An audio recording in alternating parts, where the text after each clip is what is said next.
I'm going to make my own breadcrumbs, because homemade is always the best.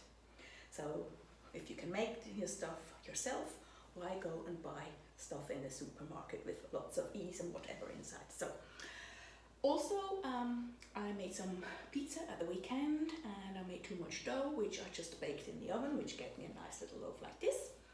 I left it for a couple of days, so it's a bit, it's not stale, but it's already hard. And then I just cut it into small pieces like this, put them in here, and on full power give it a good old spin.